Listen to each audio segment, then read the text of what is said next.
We are the Red Shirt Geeks. I'm Patrick. I kind of got to get centered here and adjust my audio down so that the throbbing excitement music isn't playing. We're going to be doing some D&D prep because I had a good day doing D&D prep, and I'm going to show you that. On the side note, I am also going to be kind of paying attention to my state of Ohio, where we have amendments that involve abortion and marijuana. Yes, on both is winning right now. And based on what I'm seeing and what I've seen, considering we've got the 4 big cities, and my big city to my heart, Dayton, hasn't turned in its numbers, and this number has been going up. Yes, constitutional right to abortion is going to get put in the Ohio Constitution.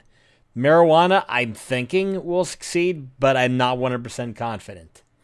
On a personal level, I voted yes on both of these. So, being usually the libertarian voting for a loser every time, I'm glad to actually see something I voted for succeed. But we're not going to get deep into the politics because this is a D&D stream and not a politics stream. So, at times, I'm going to... Actually, hold on. I didn't even pull up the proper map here. Let me pull up the map. My home area, which... Ooh, hold on. Shelby County just dropped in. That's nearby. I game there regularly. They're down 64-35 on no. Auglaize County, which is home territory, 62... 71 in Mercer County, but literally there are more churches than bars in Mercer County, and they're known just as much for their churches as they are for their drinking and for having a pro-life sign every quarter mile on every road. Although Putnam County's putting them to shame, to be honest. Damn. Allen County, that's Lima, Ohio. They're trending though, but not ridiculously so. But when you look at Cleveland, Toledo, Columbus, Cincinnati, the big metro areas, the northeast part of the state, these areas are all going full throttle on yes. So, little weaker overall for marijuana, although marijuana still got 100, and this straight number keeps going up. The more that goes up, as long as that keeps climbing, it's pretty much a lock. So let's get down to why we're really here. Oops. No. Hold on, let me find. Sorry, that when I have sat and watched many an election and called it. I can remember my most interesting predictions was early on when Florida was being a little shaky back in 2000. I said, somewhere early on when they were pulling back that, looks like, initially said that it looks like Al Gore won the state or Bush won the state. I forget who. I said, Florida's going to be the deciding. A month later, we have Bush v. Gore in the Supreme Court, and it finally just gets decided. So once I start seeing numbers, I can really figure it out. So let's go ahead. What I worked on today was building my next adventure for my Wednesday game. Hold on. Boom, boom, boom. I'm going to skip this text wall because that's mostly story stuff. But the important thing is that I get a reason to open up the Book of Meta Knowledge and make Aaron Moonsong start making fun references, including things like "Help me, Obi-Wan Kenobi, you're my only hope," and also "May the Schwartz be with you. What a world, what a world." Yeah, I'm literally going to reference Star Wars, the original Star Wars, and Spaceballs in the same sentence in a fantasy setting because that's what Aaron Moonsong would do. But we're not going to deal with that. I also get my big Draytan reveal. So. But the big thing is I had to put together an epic battle. Now, the problem with D&D is it's designed for single characters, combat is slow. You can spend an hour or two in combat. Let me refresh that because that's completely not showing anything. You could spend a couple hours in combat real easy and not get very far. Sorry, percussive maintenance to get the buzzing noise down. Now, the thing with doing an epic battle is you have armies trying to clash. Now, there have been several solutions. One I have downstairs is MCDM's Kingdoms of Warfare. What's the other title? Crap. Shit, I can't. Whatever followed Kingdoms of Warfare. Hang on, I will figure that out. I cannot remember. Give me a minute here. I gotta hit my files.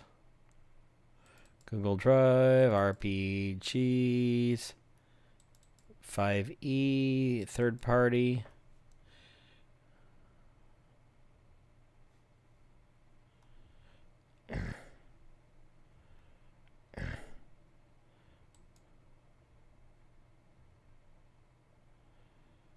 Where is that?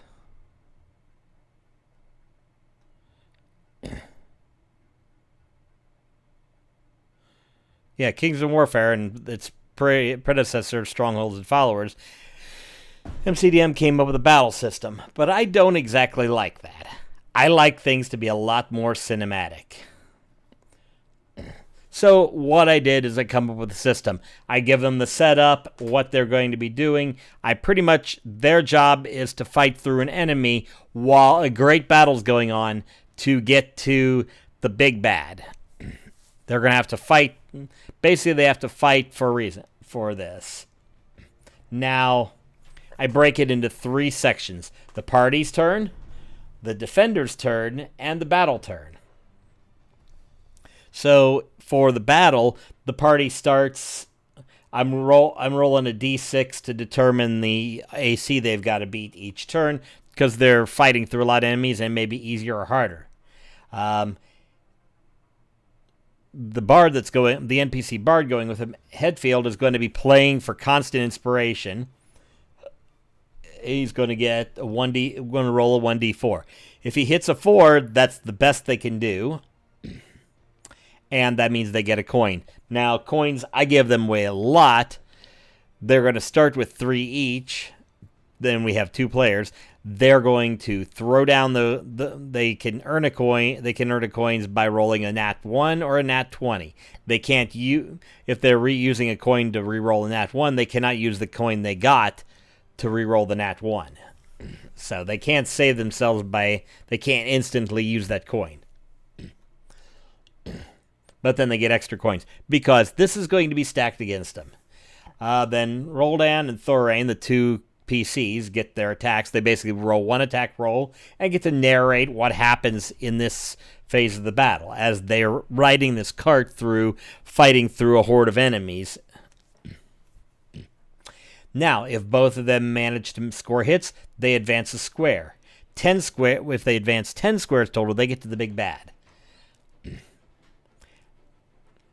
And then Headfield's inspiration. Then I roll a d6, subtract Headfield's inspiration, and they each take psychic damage. I'm not going to worry about NPCs or anybody taking psychic damage. Although Headfield technically should. Actually, yeah.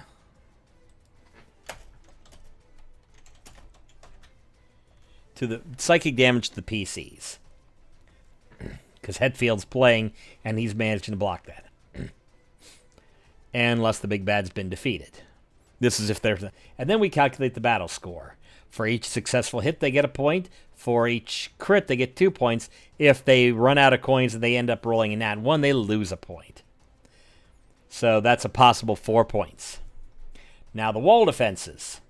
I describe what's happening on the wall, how the monsters are coming up and being driven back, or they're surging to the wall attacking.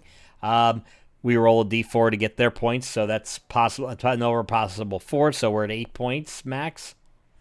Then Daria, a.k.a. Draytan, spoiler alert, the girl that they've been hauling around is actually the legendary dragon, although at this point just a simple brass dragon. She rolls her d6 to recharge rolls on a 6, rolls to fire a fireball and adds 1d4, uses the fire breath, adding a d4 to the battle score. On a 4, but if she rolls a 4 on that specifically, the party gets to advance another square. So she rolls real well, they're getting there. Now, if she fails...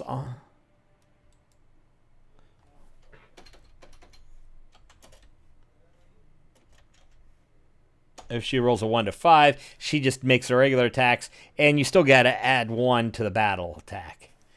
And then the mages who are flying in the sky are going to attack. They add 1d6 minus 2, so a maximum of 4, but it could be 0, depending on how effective they are.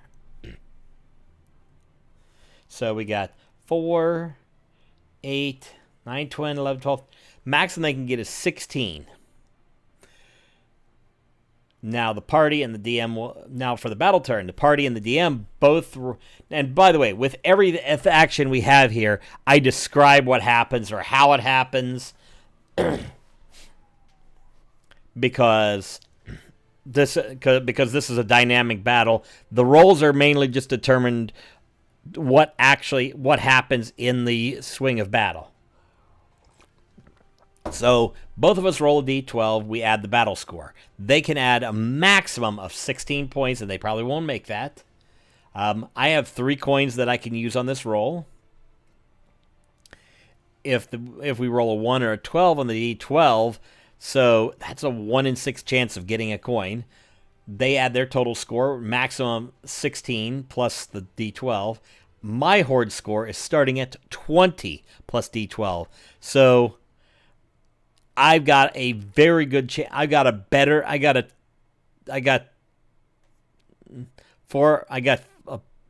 plus of 4 on them, and that's an automatic versus what they're rolling.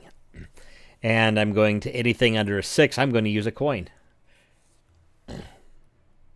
Now, the wall tracker goes up to 20. It starts at 0.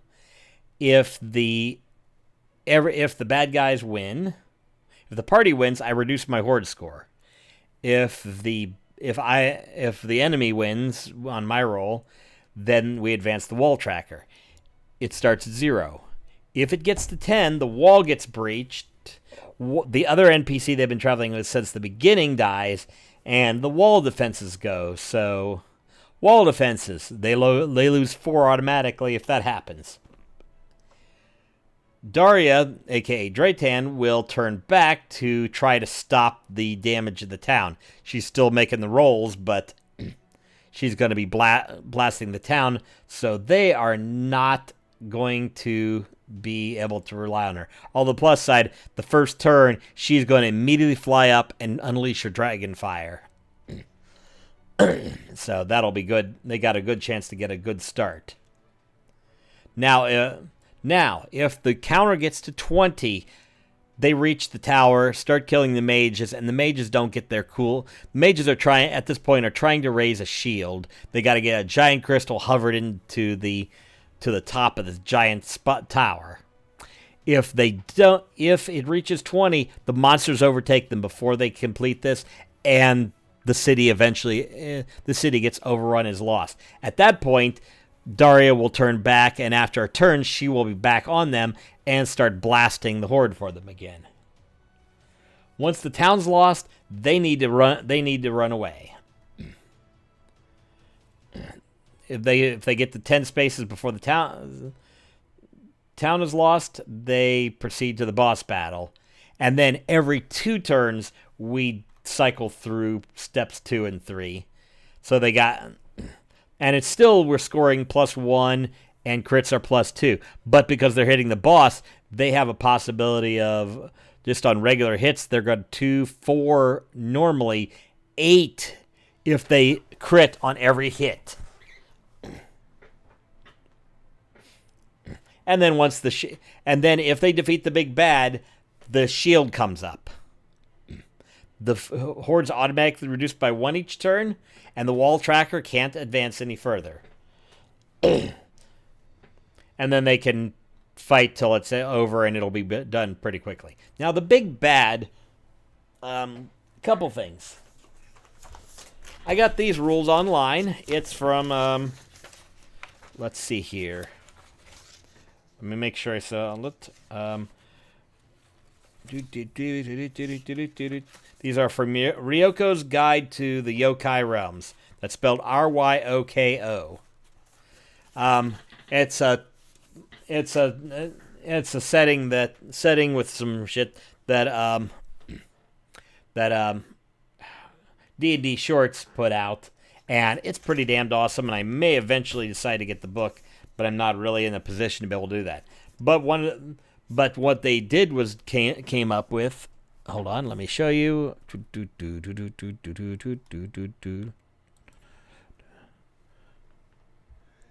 Kaiju fighting rules. So I've built my monster. So I've built this creature based on that. Now, on initiative, these are going to happen. On initiative count. On the initiative count of 10, Daria is going to come flying in. She's going to either do 2d6 fire damage to it or 1d6 to a vulnerable area. And I'll let the party decide that. And at the end of the round, we get the psychic damage occurs again. Hold on. Let me do something here.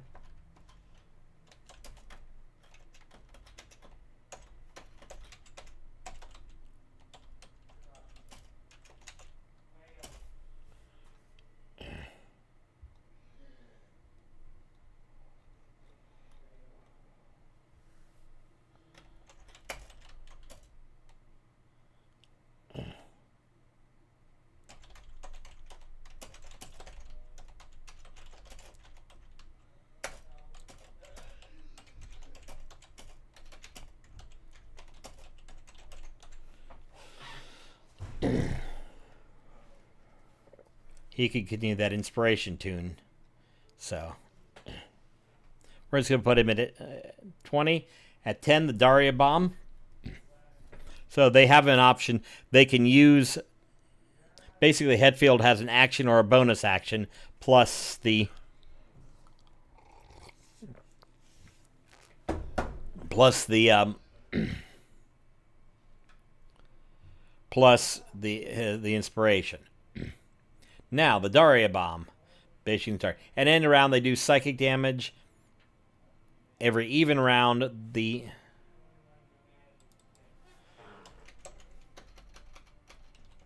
every second round, as the party is attacking the monster driving the horde, and having more of an effect on the battle. If the battle has not been won or lost by this time, proceed back to the order of battle. I'm going to add a couple things in here. I'm adding the dazed condition, which basically has two effects. You lose half your speed, and you can take either an action or a bonus action, but not both.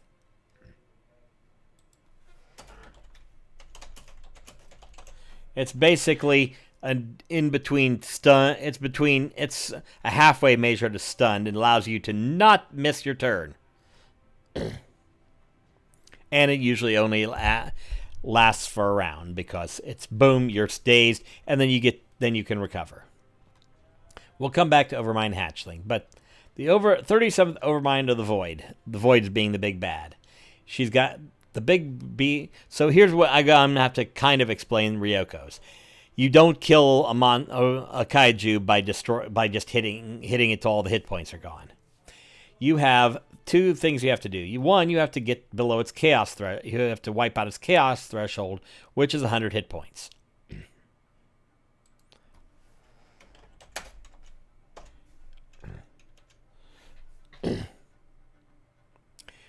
So we get the chaos threshold defeated, and then you have to hit 3 vulnerable areas. When those have their own hit points and armor class. And the armor class is lower and the hit points are lower. When you take out all 3 of these and get it below its chaos threshold, you can then do a finishing blow, which is in a single turn you do that much damage. My people can do that. So it's strong, it's fairly tough, it's smart as shit, and it has an incredibly powerful will because it's a psychic tentacle monster. It's immune to psychic damage, vulnerable to lightning damage, resistant to bludgeoning damage. It can't be blinded except by the exploit of its sensor node.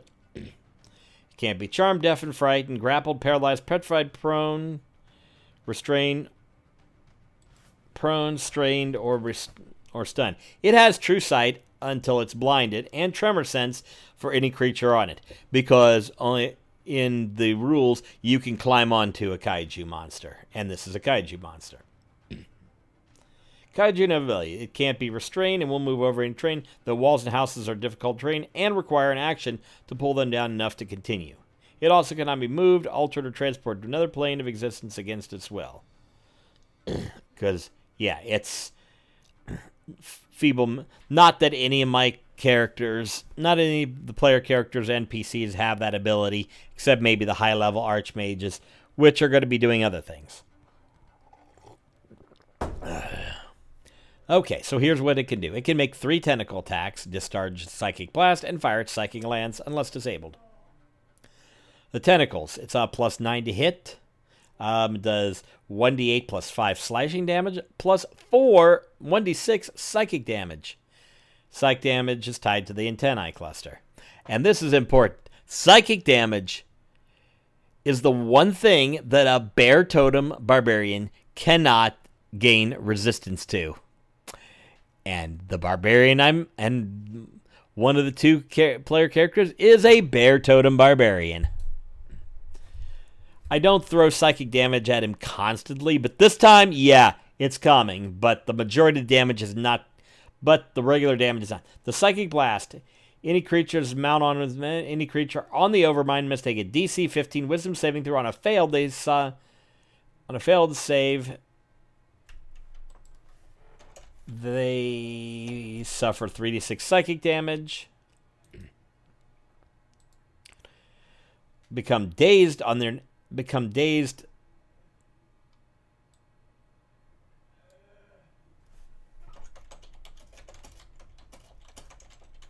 Their next turn and make a DC 12 strength save to not fall off. On a successful save, the creature takes half damage and suffers no other effects. This ability is tied to the antennae cluster. Everything's tied to the antennae cluster. Psychic Lance, range metal attack, and Psychic Blast and Psychic Lance have a recharge of 5 or 6. So if they don't recharge, these don't go off. So it's not a guarantee they'll go off. We've got a 33% chance they'll be able to fire them. Plus 9 to hit. And it does 2d6 plus 5 psychic damage. But it's ranged. This is for the ranger that's going to sit there ranged. As a bonus action, it can spawn 1d4 Overmind hatchlings, taking 1 hit point of damage toward its chaos threshold for each hatchling hatched. And basically, this is a reskin of the Neogling hatching. I tweaked a few things here and there and made it do a little bit more melee weapon attack damage because a plus 3 was shit. It's going to be like he's going to have to be rolling perfect to get through to him. I want it to be the creature to be a little bit of a threat or not a lot of threat. Okay, give me a sec here. I got to look here. 233, 112. Okay, yeah, it's still trending. Have they called it? No. And yeah, I'm not getting into the deeper politics. I'm just tracking it because it's an important thing for the state I'm living in. But we were, hold on a second. We are at, where are we at? At 23% of the vote. I think that's representative, and it's the leads on both of these are growing. So I watched so many campaigns. Hell, I was following politics back in the 80s when I was a kid. Because my dad was playing in the Democrat politics. Then he switched and started playing in the Republican politics. And then I've been all over the place. So, yeah.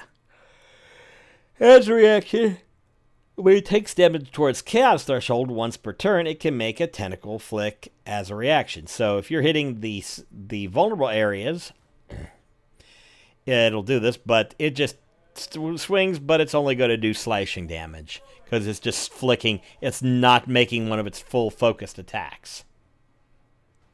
But it can only make one reaction per enemy turn. So once per enemy turn with... Actually, that's kind of redundant. When it's cast, it can make a tentacle flick as a reaction. Okay, so let's talk about vulnerable areas.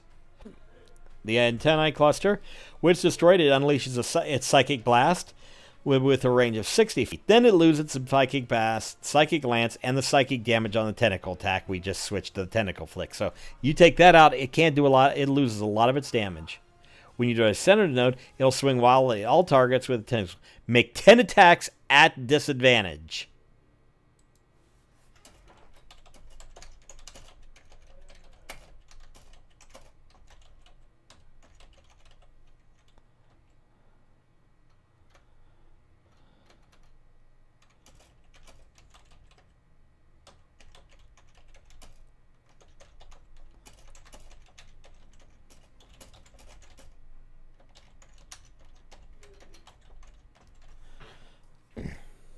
Now, the midbrain ridge. Let's talk about this.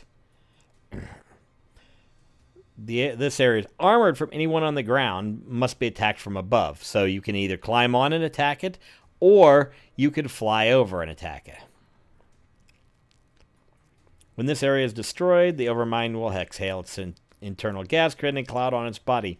Any target on the Overmind may make a DC 14 con save. This is the barbarian who has a good con. On a failure, 66 poison, and poison from on a success, they take half damage and are not poisoned. And that means a quarter, and that means 66 is 21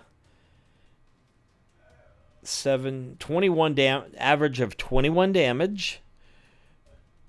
Half of that is going to be 10 damage. Half of that is going to be 5 damage. And if they kill, and the horde score is also reduced by 5 if they smash this, because this is what's control.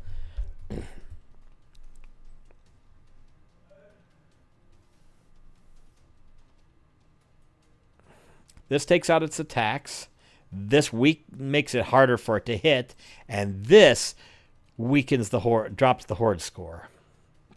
Now, when its chaos threshold goes to 0, it spawns 3d6 Overmind hatchlings and then 2d4 halflings after each other creature's turns. It doesn't take any more damage because its chaos threshold's already at 0. So it just starts spawning the hell out of these things. If you hit it, once all 3 areas exploited, it started making 3 tentacle attacks after each other creature's. Yeah, we're going to do this.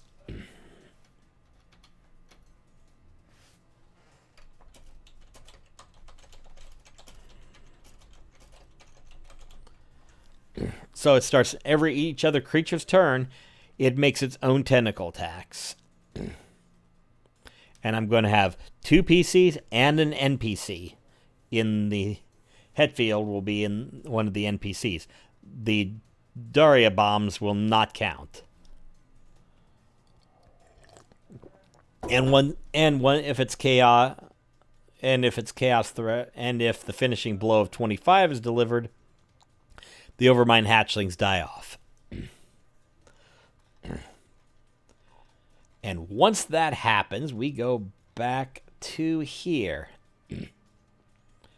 Once the shield is up, the horde is automatically reduced by 1 each turn as they disperse, and the wall tracker can no longer advance.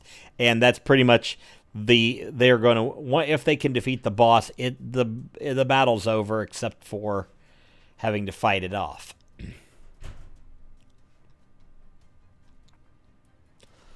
And I may hand wave if they're really beat up.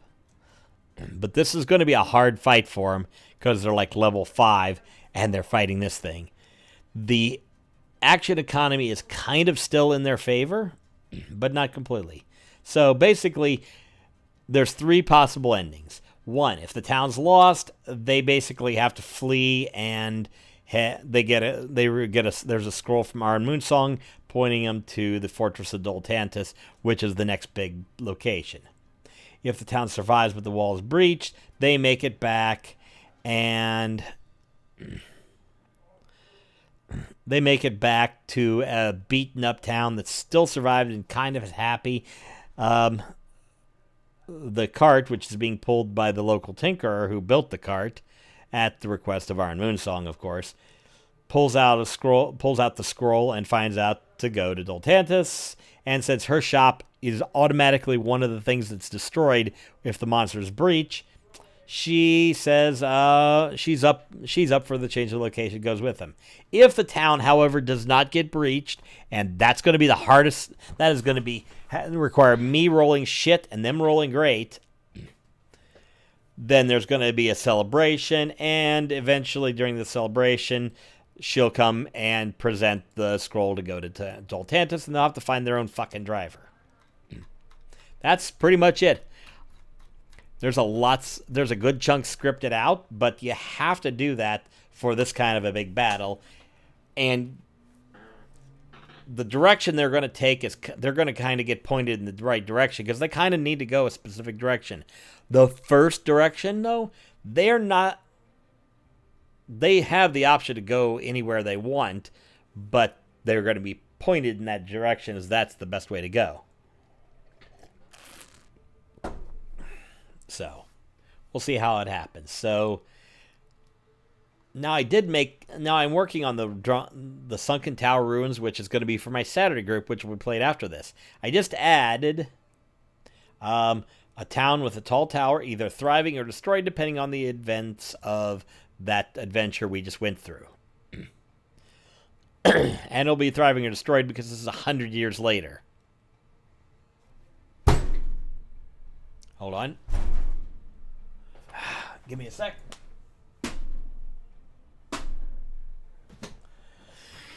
When the buzzing gets too much, I gotta do it. Okay, so basically, here's the thing. I've got a tower. The name of the tower, blah, blah, blah, blah, blah, blah. The Oracle Spire of Discovery.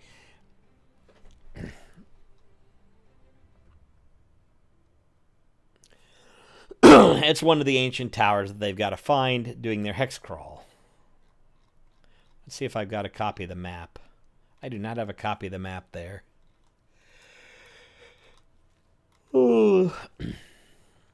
But basically, they're going to start on a hex crawl, and they'll play a few days of that till they get to this tower. Now, I just added this today. They have to do the party pathfinder can make a perception roll to eventually find it as they look. The tower is buried at the edge of the southernmost part of the mountains on the island. Surrounded by tangled jungles, it'll be difficult to approach, blah, blah, blah. Difficult. The access to the tower is buried by rubble and growth, which is stuff showing, so the party knows there was a door here. They could theoretically kind of dig it out, but they're going to find out. It's like trying to find the Tomb of Horrors, except not as bad, not as shitty as the Tomb of Horrors.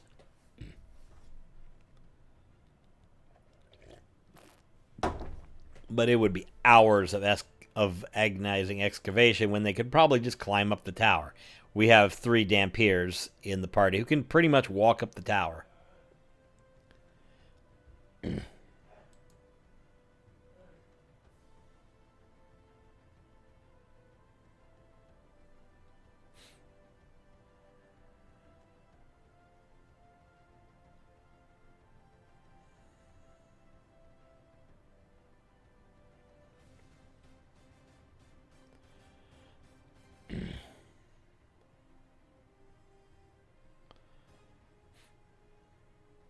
Basically, the more people that get up there, the more sixes I roll.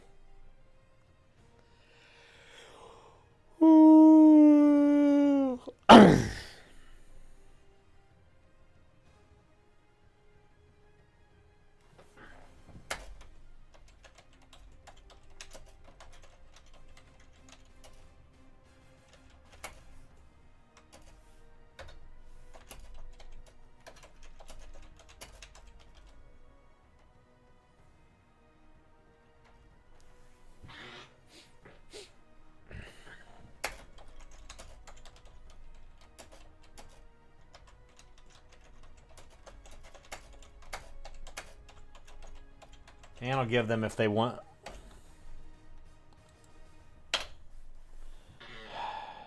Sometime mistype. Okay, so where are we at? 219 and 117. We're 26, 25%. Why isn't that in as far? Huh. Oh. See what the ticks up here.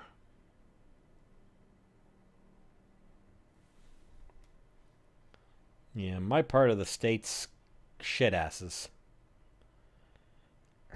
We still have nothing from Montgomery County, and I guarantee you that's a city, so it's going to explode.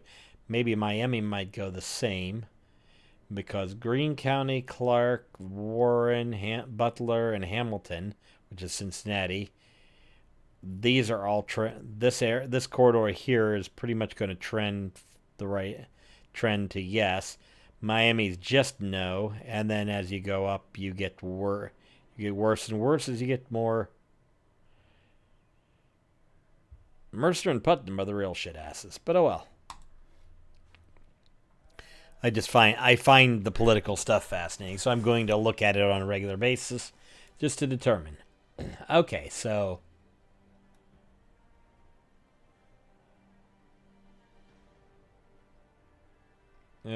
we got 30 down to the 4th floor. 70, 80, 90, 110, 150, 160.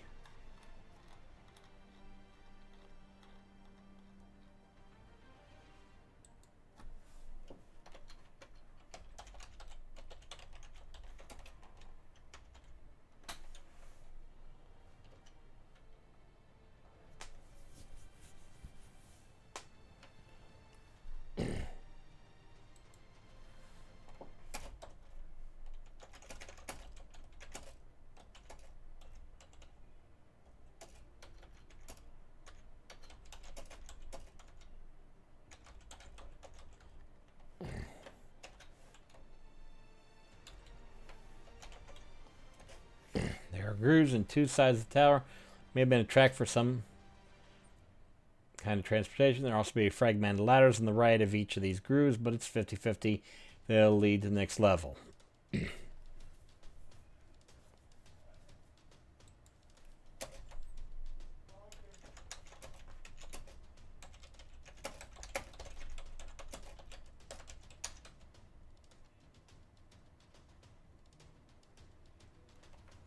So yeah, every 10 feet. So various tracing, which is reduced to a dim light, with it being reduced to dim light room. 15-foot ceilings all have at least dim lights. There's power in the structure being fed with power stored on the first floor. Okay.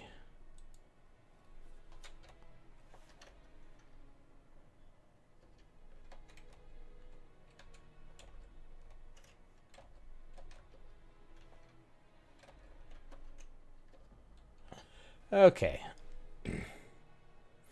So we got the 4th floor, which is an interconnecting cozy.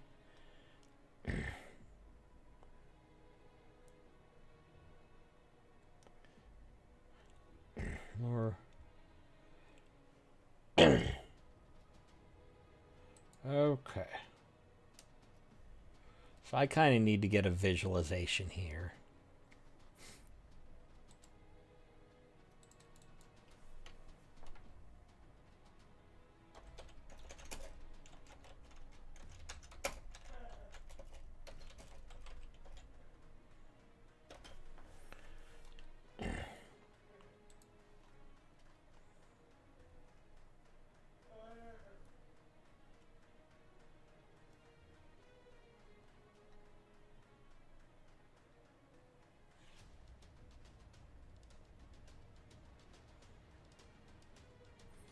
don't have these maps drawn out well.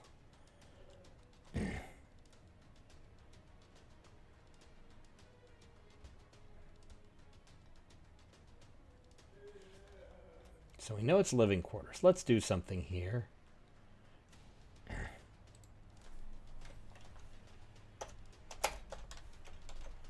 So actually I should probably... What character did I accidentally pull up?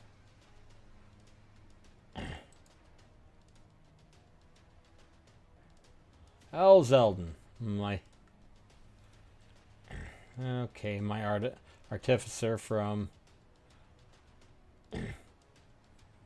Let's go to the DMG.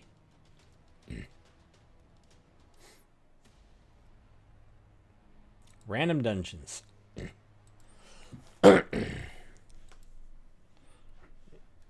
Okay, so basically the fourth floor is going to be living quarters, interconnected and cozy.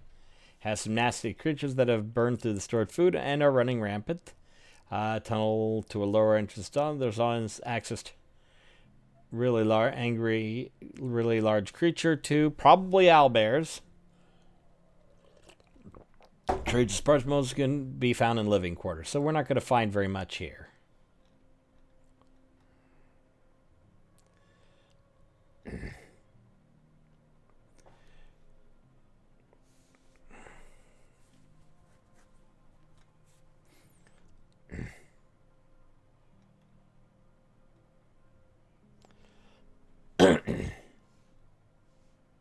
Okay.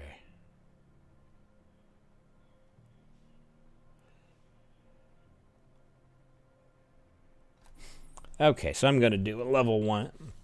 I'm just going to do a block map.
Turn.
Okay.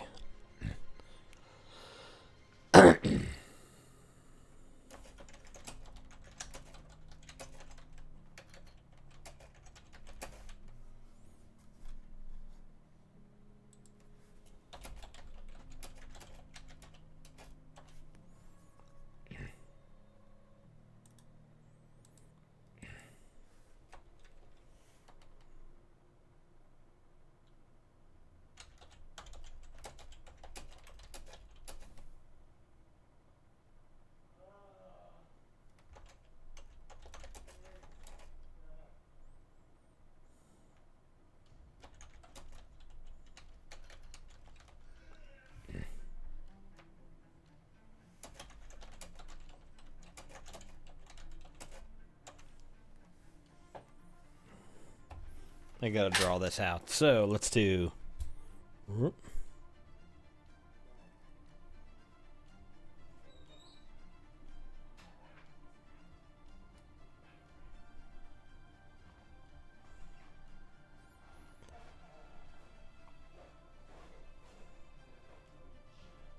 Two, three.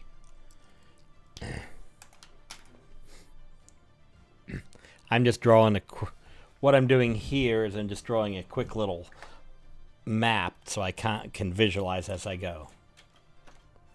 Area 2. Let's see here.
Okay.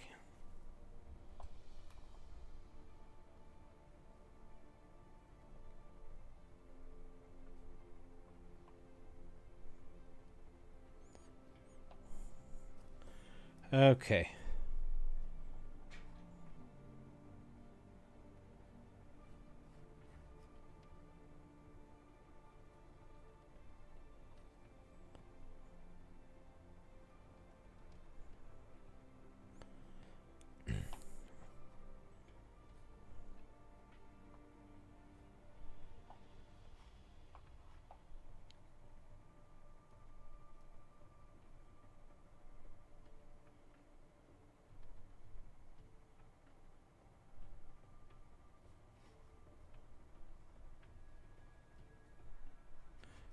Okay.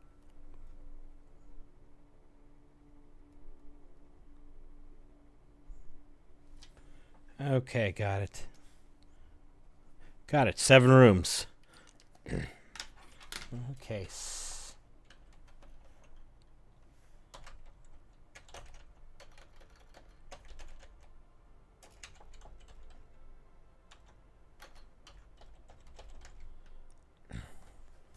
Nope, 8.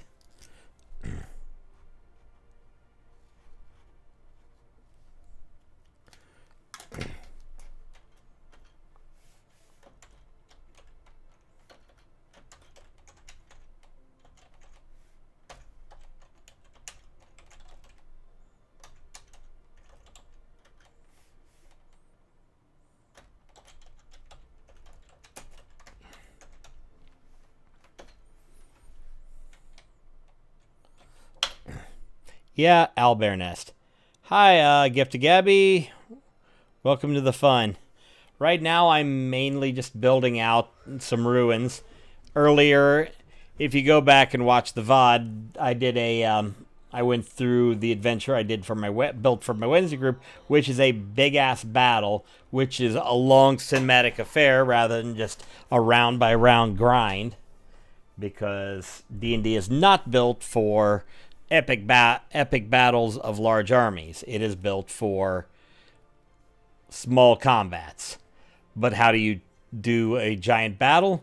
You do it cinematically with some randomness. In this case, a hopeless battle stop.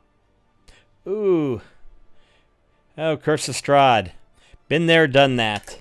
My character survived that, although because of a DM situation, DM having to finish, we had to rush finish, and basically my character managed to grow old and managed to survive, escape, open a bar, grow old, die, And because it's a domain of dread, the Dreadlords decided to chuck her into another domain of dread, where she ended up, which is the domain of dread tied to my homebrew world, which is called Nevernight, which has one of her former companions from the first adventure I ever played with Arn Moonsong, an annoying wizard named Meldarin, as the Dreadlord. It's kind of quirky and weird, but yeah. I mean, yeah, the best thing I can say for Strahd is assume everything is going to kill you and be ready to go. But yeah, I've got a lot of D&D on my plate. I got my Friday night game where we've finished as far as we're going with Strahd, and we've moved to Tomb of Annihilation. I missed it last week because I had a gaming convention. This weekend, we start a new campaign where if I had it handy, I'd pull out my mini and my character sheet, which is on a little A6 binder, so I could flip it open. It looks really cool. And I bought my mini on Friday, and because they had a free painting area, I painted it on a Saturday and learned how to paint. Learn how to paint minis, which luckily, when you paint wet on wet with a 2-inch brush, you could translate that down to using tiny brushes on tiny minis. So, there you go. I'm going to go and touch it up because I ordered paints yesterday and got them today. So I'm going to touch that mini up and make it a little bit nicer than it is. Although I could run with it now and I'd be happy. But we start that this weekend. Then the following Wednesday is the Wednesday game, which I just finished building, which I pretty much built today. And now I've had sitting. Warforged Rogue with an Entertainer. I think I was running a Bard with a couple levels of Fighter, so that when suddenly the Mad Mage, aka Mordenkainen, showed up, when he noped my first fireball at him, I action surged and hit the bastard with a fireball. And then I got all excited because Aaron has met or will meet Mordenkainen. I forget the exact. It's weird. Because although if I go with the setting, Mordenkainen will not be mentioned, obviously, but in this adventure in the Wednesday game, Mordenkainen is going to show up in the next few sessions. Or if he doesn't directly show up, one of his apprentices will, which is another one of my characters, but oh well. Oh, you're DM in the Curse of Strahd. Oh, sweet. Okay, so you get to be the bastard. Yeah, all I can say is don't be afraid to throw some weird stuff in there. And keep the party guessing, because Curse of Strahd's been out and everybody kind of knows what Strahd von Z is all about, so might as well surprise him. I like the idea of playing that. While we're at it, let me show you the character I'm going to be playing on Saturday.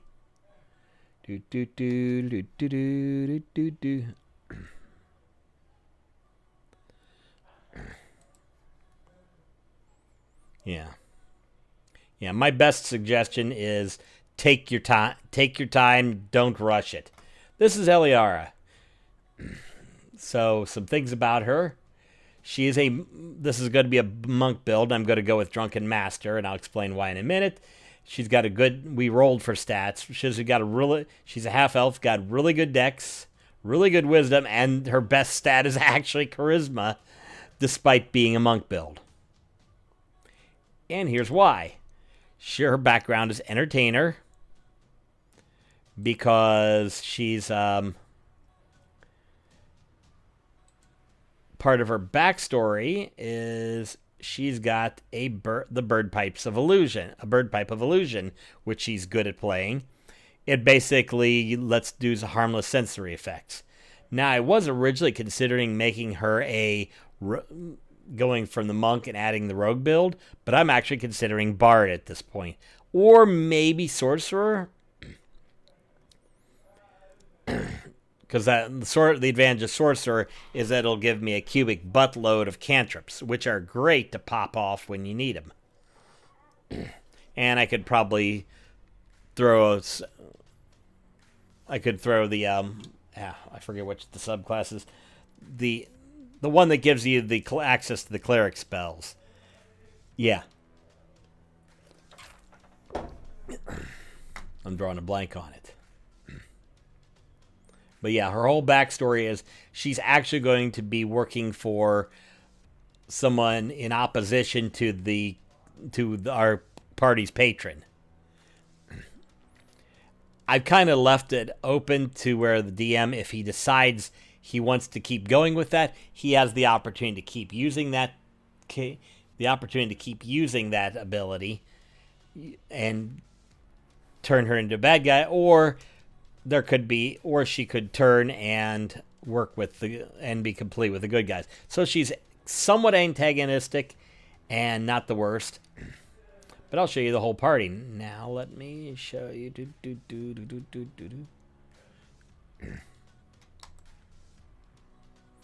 So let's go to this one. So we got Eliara, the assassin. Yep. We got Grave Domain Cleric. He's going to be kind of interesting.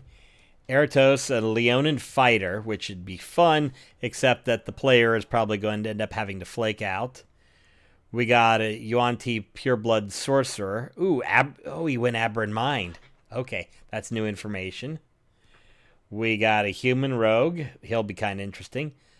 Logan Grimjaw. Like I said, we rolled stats. His intelligence is a 7. And Generica. Generica is basically a blogger. The build's actually a druid, but she may be kind of leading toward the player may be making her a little bit of an absurd character, where she tries to take all kinds of different class. I'm just going to pull her up real quick here because her stats matter. She's got a 15, 17, and 16 in the spellcasting stats. But basically, she's a blogger and doesn't like my character a whole lot. We worked on that on her backstory. So it's going to be fun. But it's more she's jealous because mine just stands out and looks really cool. I mean, let's see if I can. Let me pull up a picture. Portraits. Yeah, I found art online that I'm basing the character on. This doesn't look exactly, but it's close enough. Basically, she's going to swing twin short swords as a monk. So, just to look really cool.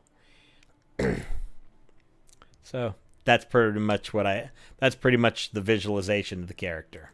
I got to find the right one. Okay, so enough about her. Let's get back to my dungeon, because that's why I'm here, is to build a damn dungeon. But yeah. Yeah. My big thing is running vanilla Strahd is always fine, but you can always surprise them with weird things. I'm more of a fan of getting the crap. I can't remember anything from it. I'm more of a fan of the Vistani not being quite as evil. Although making them but that's because in the first version of my Now Wednesday campaign, I was actually using the Vistani as a plot device to get the party into a camp, and actually that camp is actually maintained by the Vistani. I'm still going to figure out how to put them into an encounter, because outside of Barovia, they're basically planar travelers. So it's kind of fun. But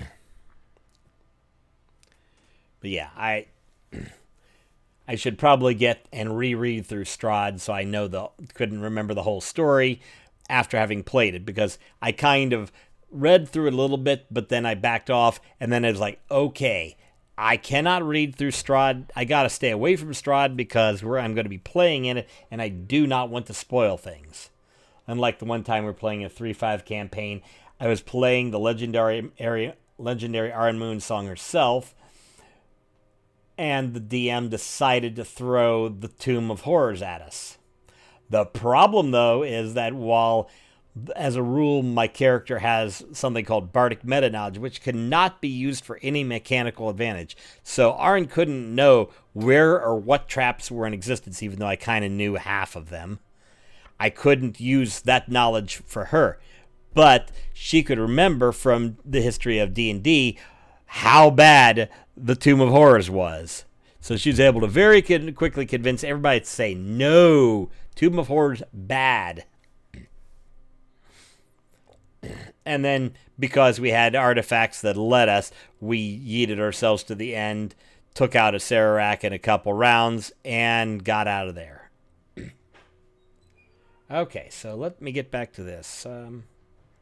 The mess hall. Let's see here. Collections. Game rules. Let's go to monsters. We got a bunch of CR4 characters.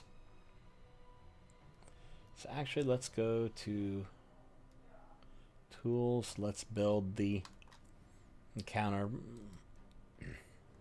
Let's go to the encounter builder.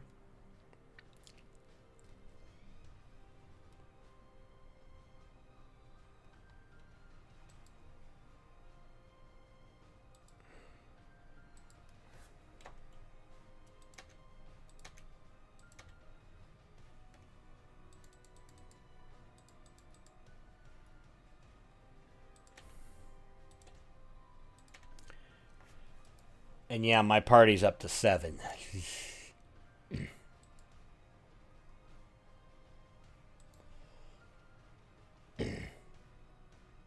Seven APL monsters. Let's go.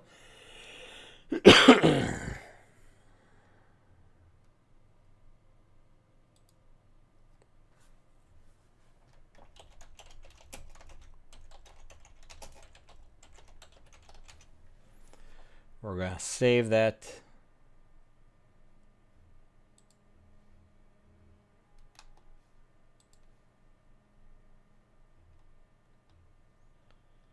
Oh, hell. How many?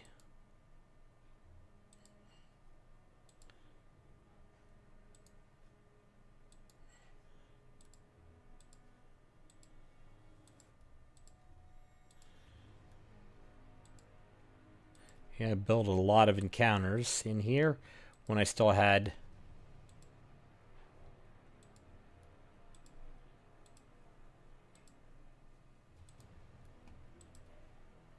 when I was still paying, but Wizards of the Coast can eat a bag of dicks. Give me a second here.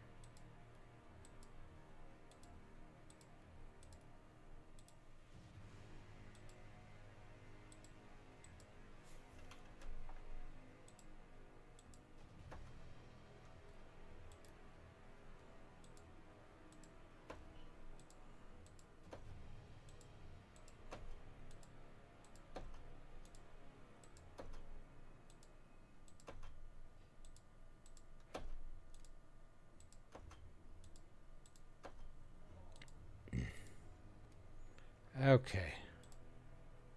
There we go.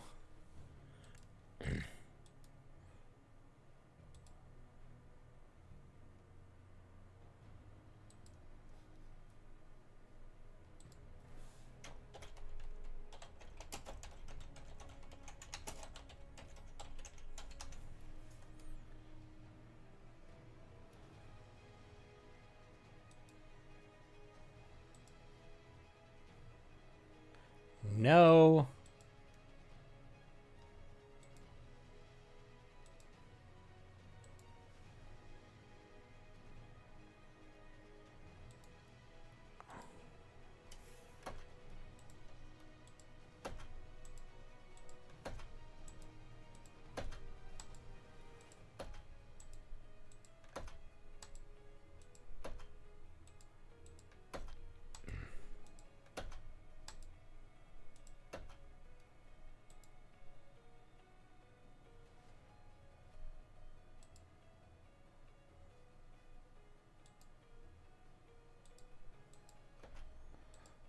Wow, there's a lot in here.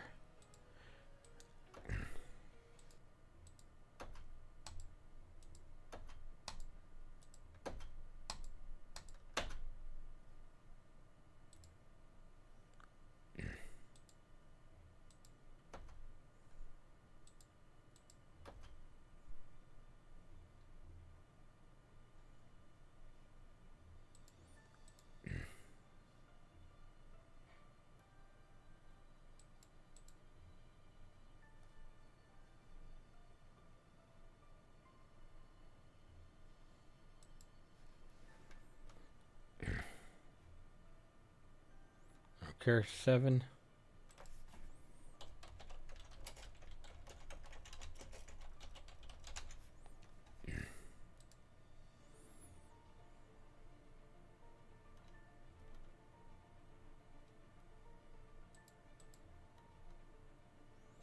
Let's edit. Okay. Okay, so let's see here. Monster types. We're going to do beasts.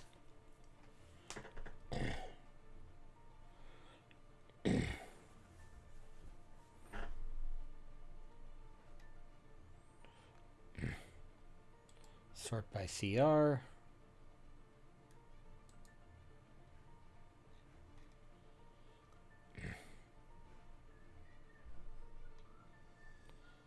Let's see what we want to do here. Okay, now my kids are being loud. Great.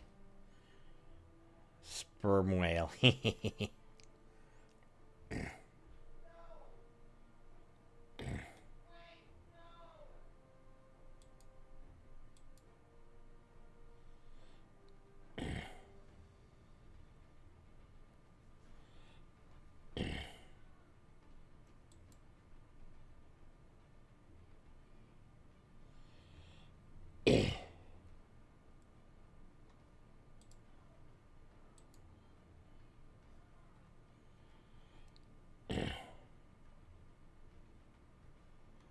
No, we're not going to do that.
I'd be 8 to 8.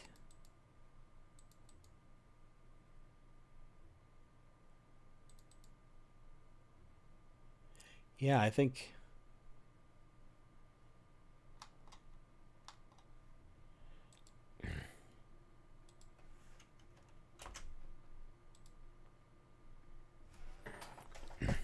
Okay.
let's see here.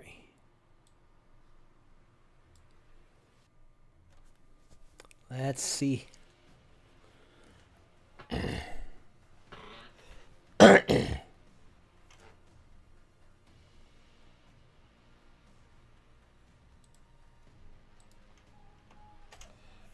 Boom. So this isn't going to be a challenging one, except that it runs the risk of a lot of people getting disease, and we have total 1 paladin. Basically, this is a resource eater. And sometimes you want... And, yeah, this will be a relative...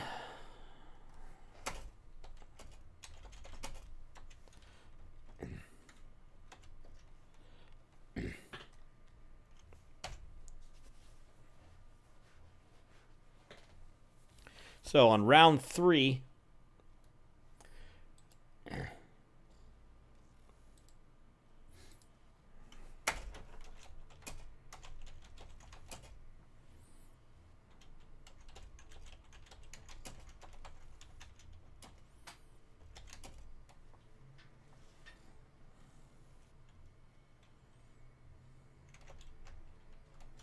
now passive initiative, it's an easy way that I don't have to roll anything. Basically, they're going to attack on initiative count 10, and these will go initiative count 12. Basically, since their initiative, basically you take 10 plus their initiative. It's a good way to not have to worry about rolling, and to make sure that as long as the party rolls decent with their initiative, they're going to lead.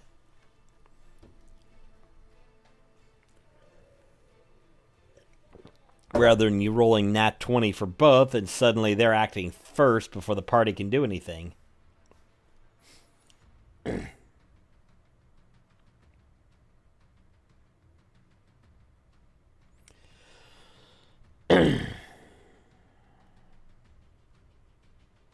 But the whole point is...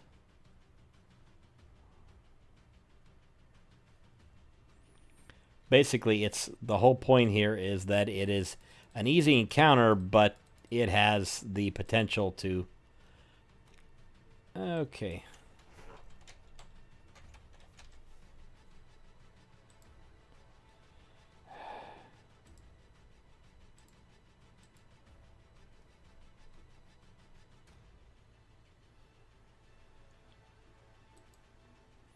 Nope.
Two-headed owlbear.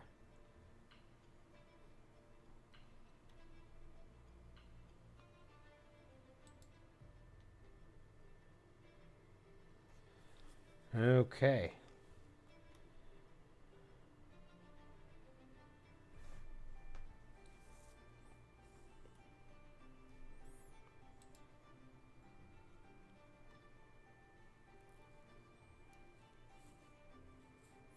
Now I'm going...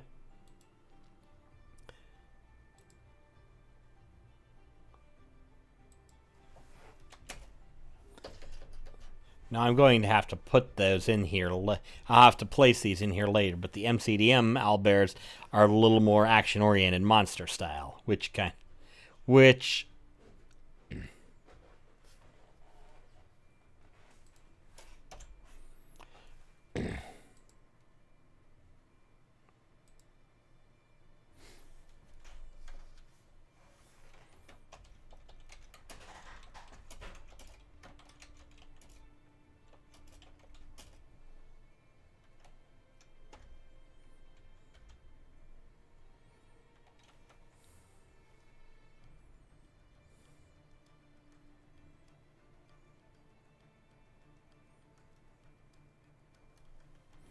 oops, I messed up on my map here. Give me a sec here. This is area 2.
Let's see here. The shit. Okay. Tools. I think we're probably only get one of these. Okay. So let's take my political break real quick here, because we are watching. Okay, they've called it for both. So it looks like Ohio has officially, being in the state, I have to check this. So it looks like Ohio has officially enshrined abortion and marijuana as legal in this state. So there's the answer to that. Toledo, Cleveland, Columbus, Cincinnati. Huh. Interesting. I'm getting that's Chillicothe and Vinton County, which I think they'd vote more in the... Allen County went closer to... They're still no, but they're closer. Compare that with 65% no in Mercer and Putnam at 60. Okay, so those got closer than I expected. This is some serious Bible Belt. This is Mercer County. The south end of it is called the land of cross-tip churches because it's Catholic as fuck. Trust me, I know this area I know this area around here. I'm not going to get any more specific than that, but I can tell you there's a lake right here, there's a lake right here, and there's a lake, oh crap, it's actually over in Logan County, Grand Lake St. Mary's, in Lake Loramie, and Indian Lake, which all feed the Miami Area Canal. I know a lot of the history around here. Dark County, Greenville, where Annie Oakley came from.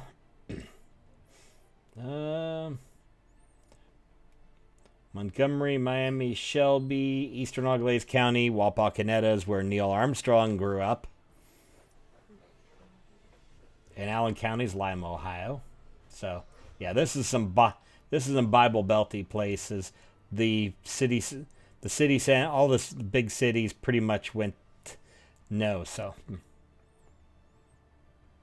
actually, hold on, wait a minute. I was looking at that. Yeah, when you get the abortion question, yeah, 78, 70, 83%. Just damn. But yeah, the cities carried it. So there you go. I was looking at the marijuana. So I don't need to look at that anymore. So give me a second here.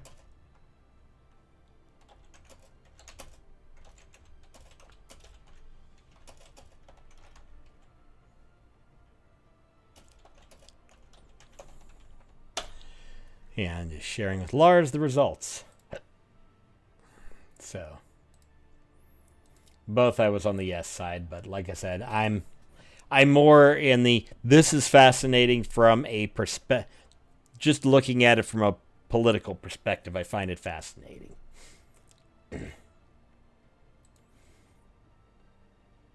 I'm going to stay away from discussing the politics and the philosophies one way or another. So let's go with magic items.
There we go.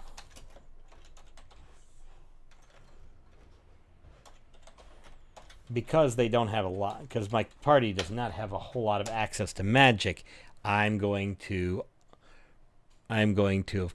give them a pick on the spell scrolls because I don't want to completely hamper them. Ooh, scroll of Tarrasque summoning.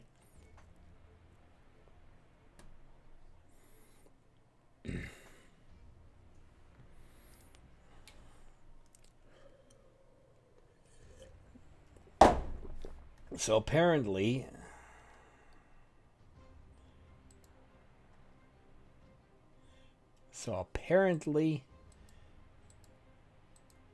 there is a scroll of Tarrasque summoning.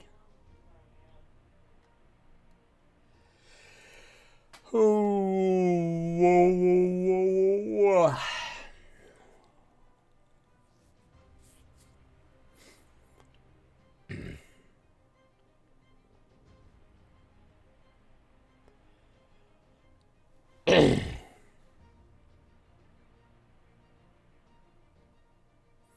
Wow.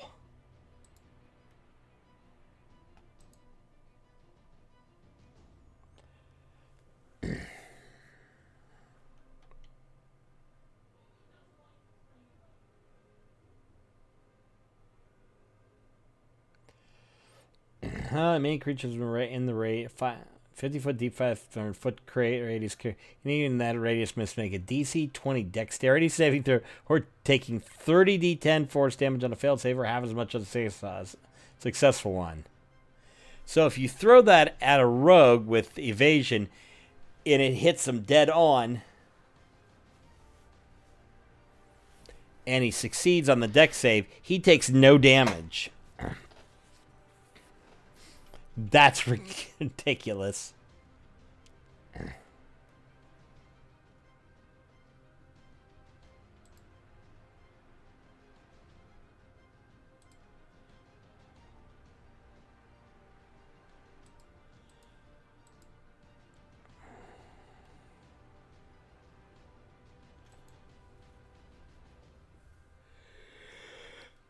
Oh.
Yep, I'm not going to put anything else. Magic items. Let's see what we can find. I'm going to keep that scroll of protection.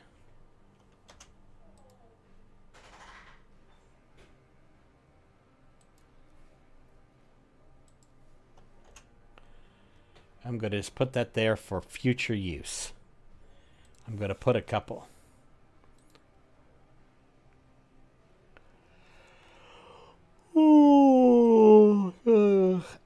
Okay, so we're going to let's switch to wondrous items. Rarity common, uncommon, and we'll consider a rare. Fairies and unknown.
Okay.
Oh, I don't have access to the Book of Many Things.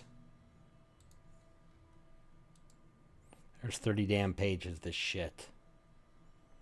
Common.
This is held against a harmless fish.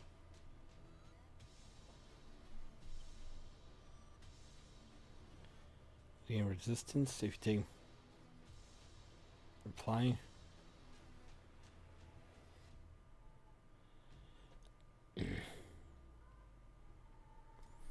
After applying the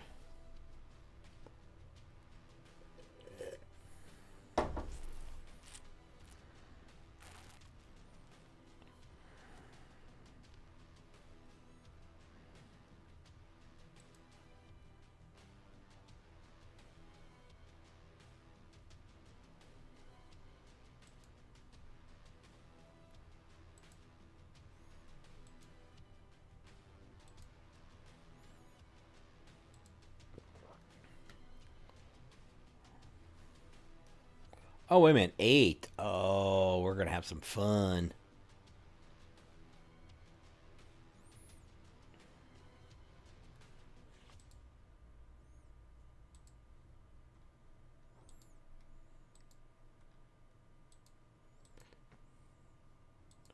Let's go to...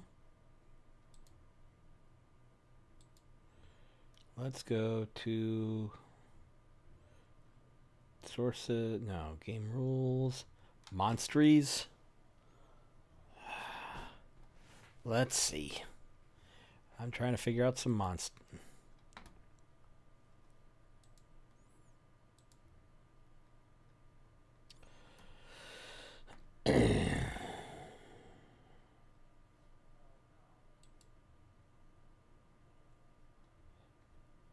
Ugh. Challenge level 23. That's a Sarac. I don't want to look at that anymore because I'm playing Tomb of Annihilation. All I know is he's a bad motherfucker.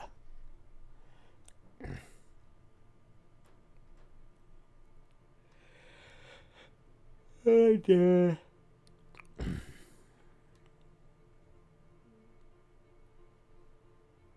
CR. CR. Vex.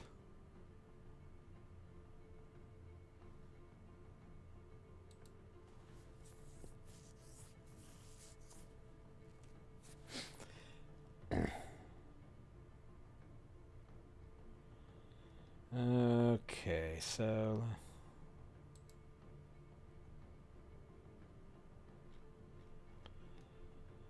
let's go to 5.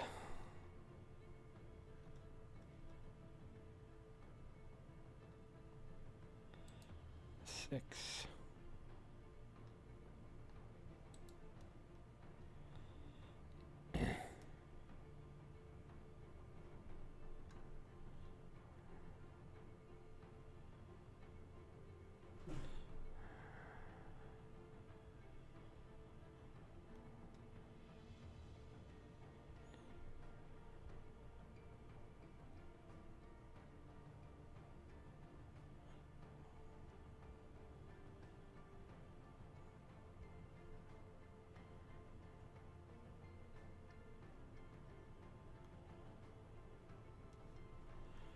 We're not going to use that one.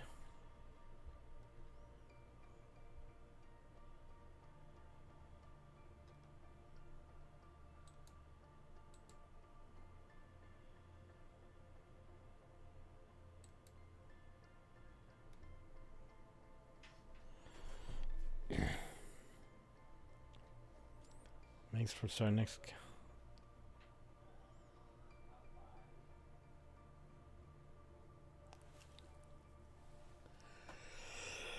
I think I need to be at least level 5. I've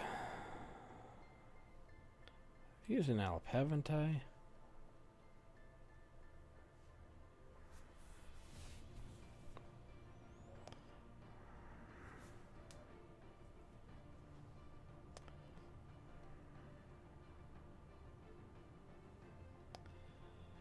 Okay. Oh.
So it's 14 damage.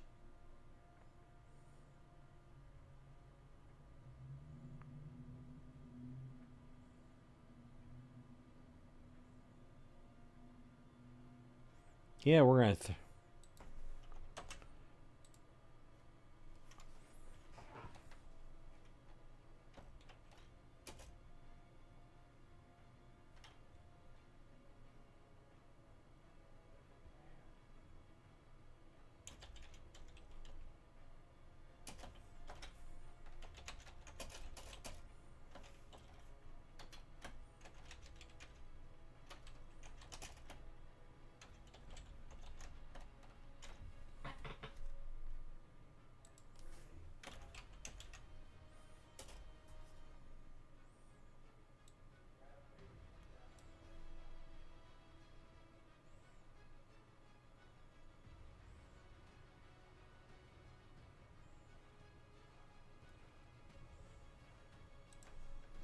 Okay, there we go. We got a greater zombie in there. Sweet.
Okay, it starts from this room. There are...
Let's see here.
Okay.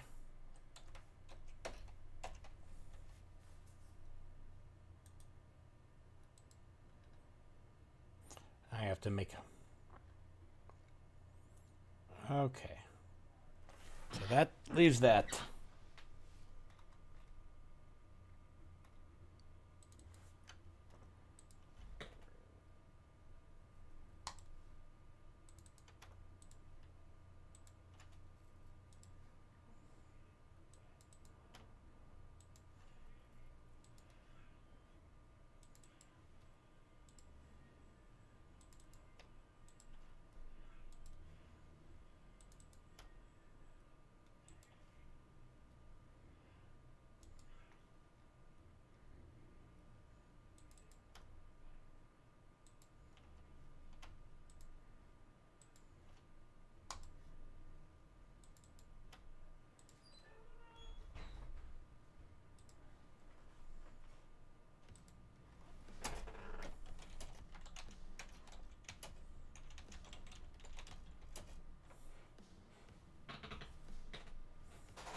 Lame.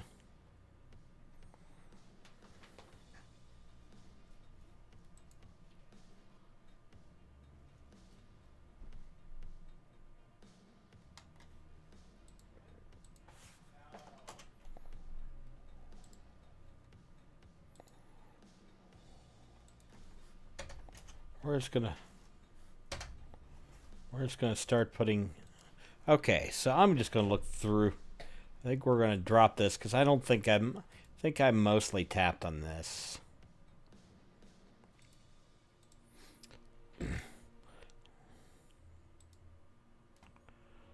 Force.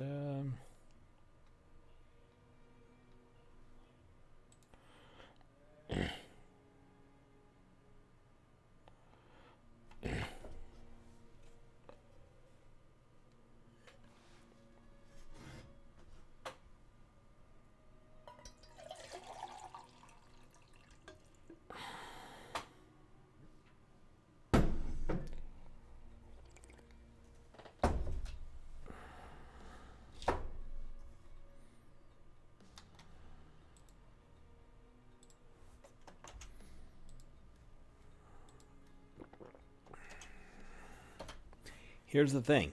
I'm putting that in there because I want to get a sorcerer. I want somebody to take their sorcerer.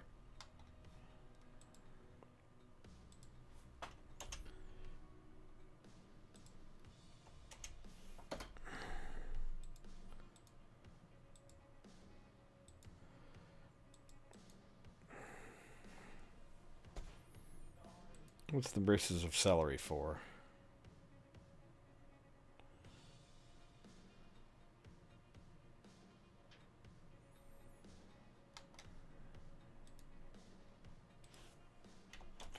I like that.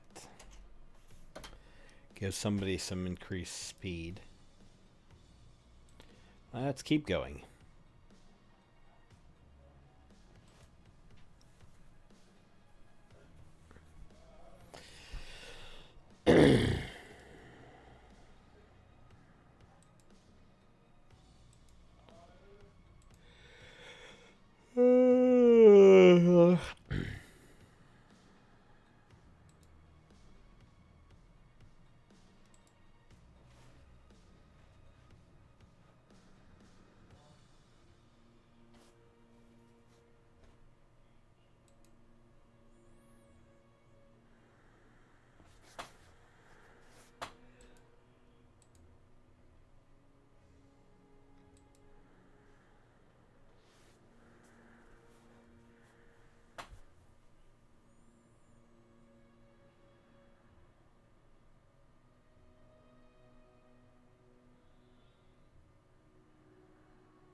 Yeah, that's useless.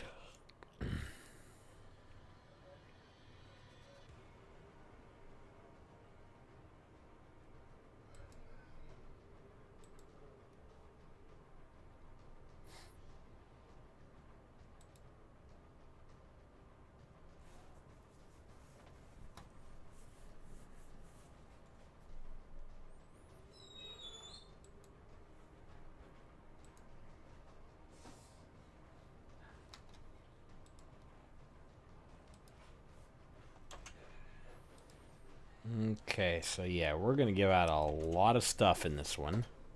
I may throw a few of these off. Get rid of the braces of celery. But I'm not going to give a whole lot of these out.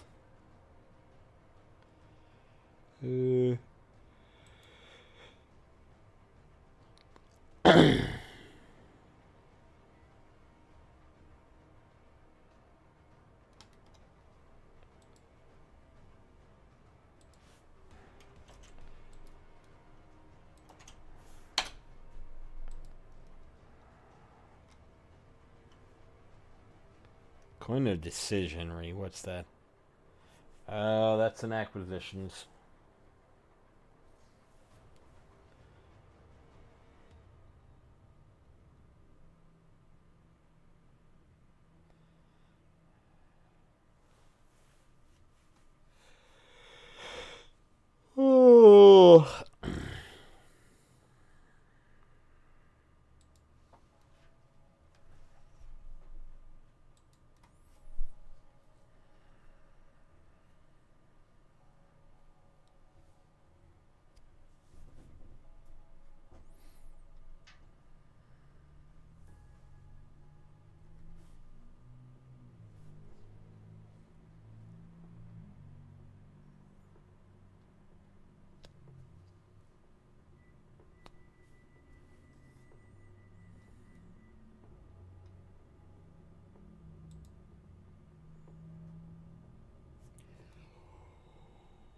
Oh. Oh. Oh.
Next, remove stubbornness.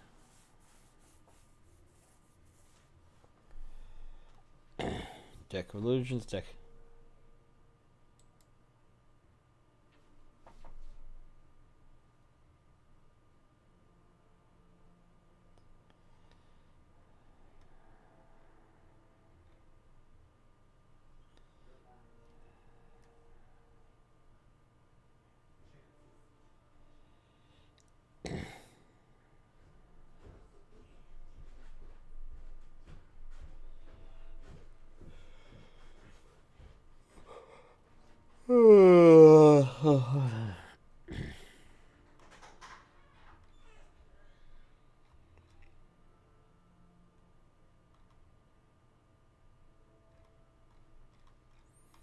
Oh, that's really cool.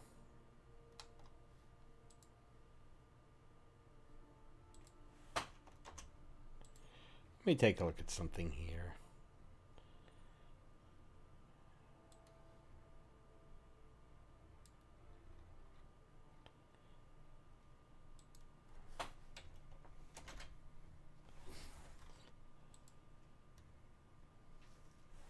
Deck of illusions.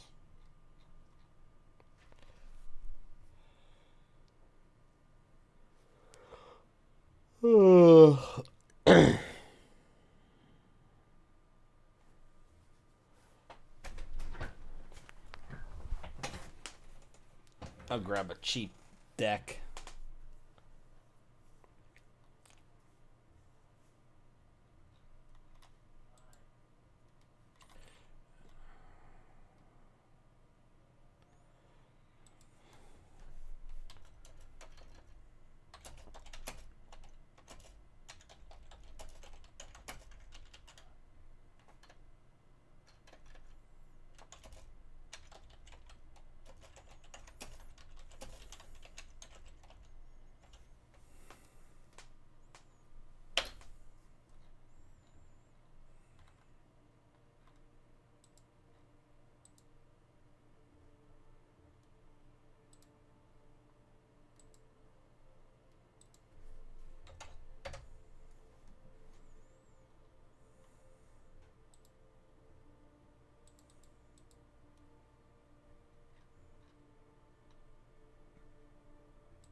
Let's see what else we find here. Dimensional.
Oh yeah, this is just fun. Yeah, the dodecahedron of doom is fun.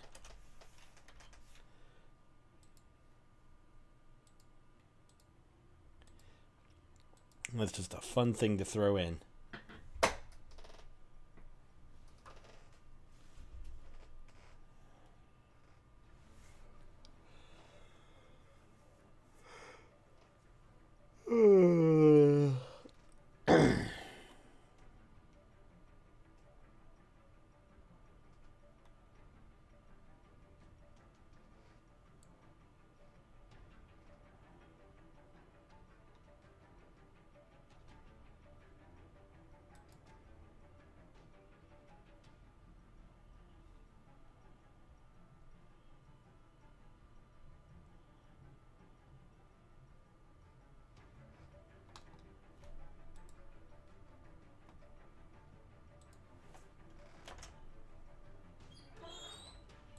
Yeah, we'll put one of those in there. Now we got a lot of stuff, magic items, but we're gonna keep looking. Dust of demolition.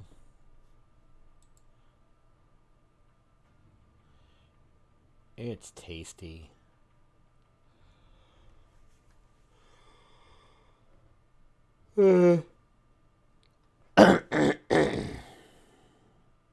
No eagles because fuck Tolkien.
Yeah, we're not gonna do that.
Glamour Weave's a nice one.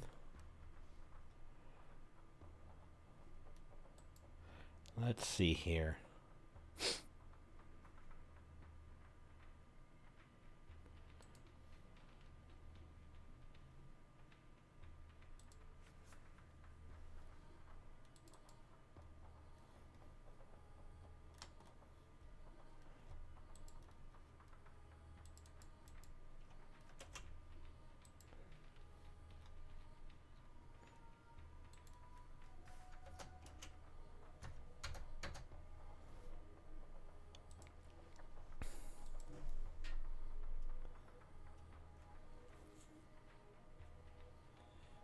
Not a Gulthias staff.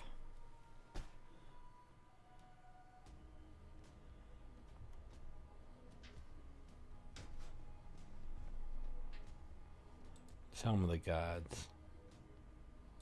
Boring.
Oh, crap.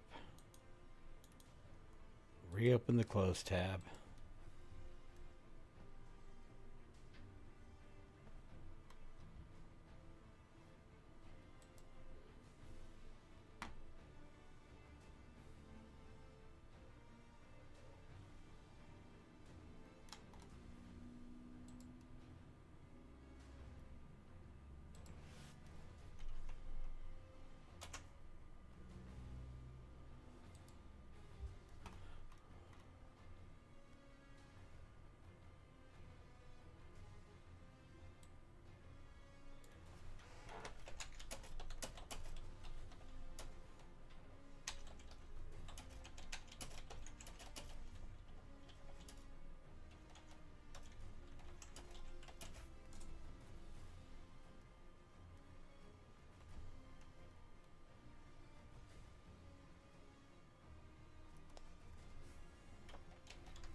There we go. We just add that ointment. Because it's receive hit points, ceases to be poisoned, and is cured of any disease.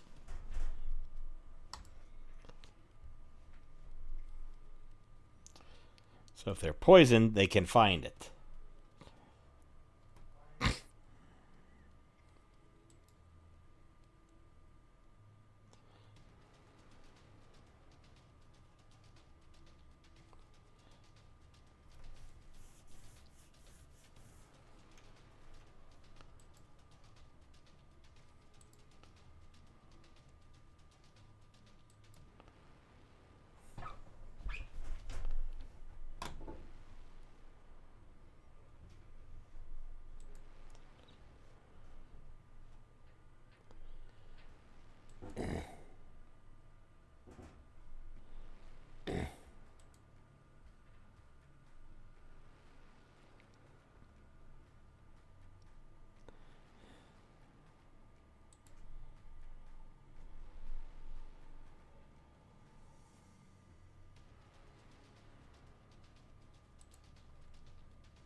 Necklace of fireballs.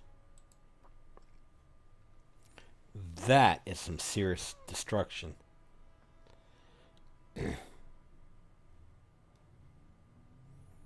Called down.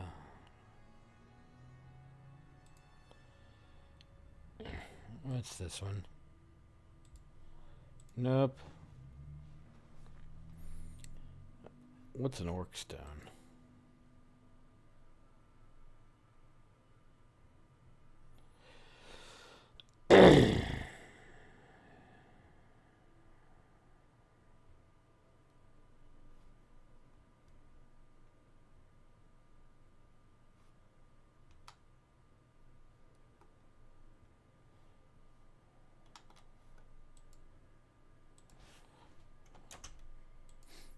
Yep, that one's going on.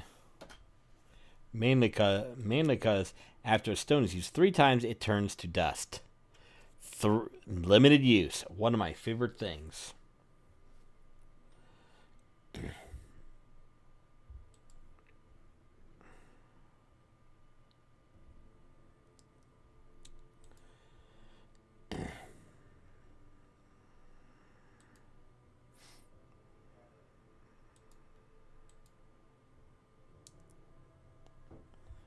Only read.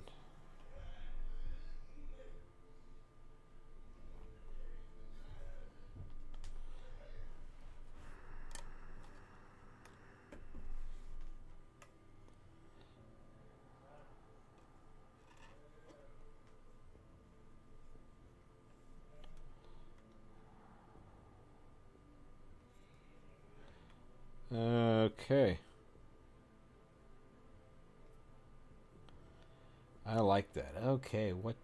Portable hull. Hell no. None of the primers.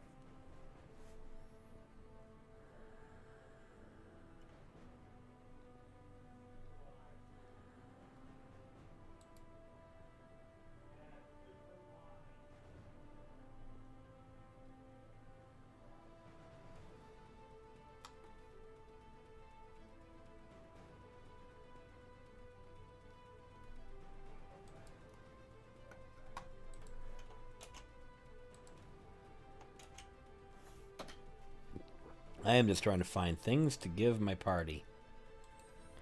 That gives... They say gives light source and...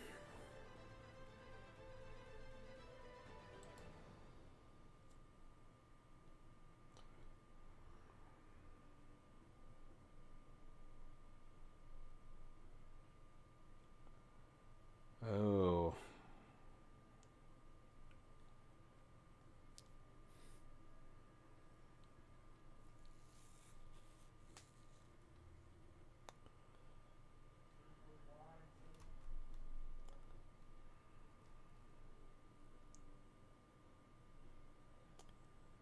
Ring of obscuring. No, boring. No ring of protections. Truth telling, when you want ring. Robe of eye. Ring of shared suffering. I like that one.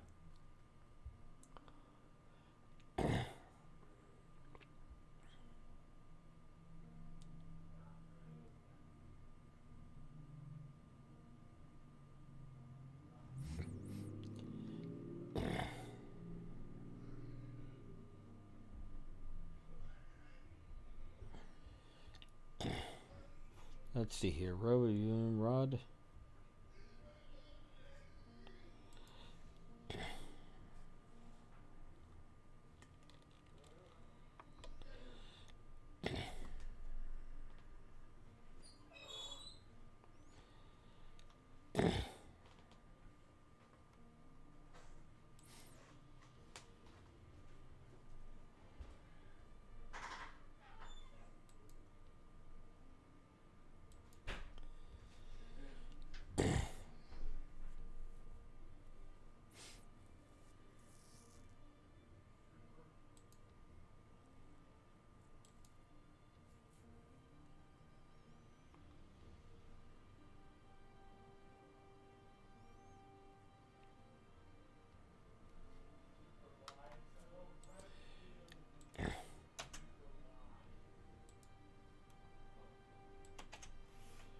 This is called Let's Put One.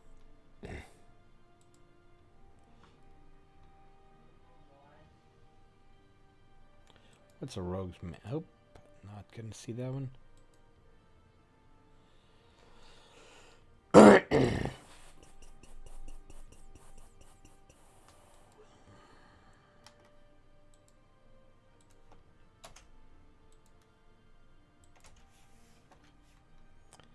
Gonna keep going till I run out of page. Yep, I want them to.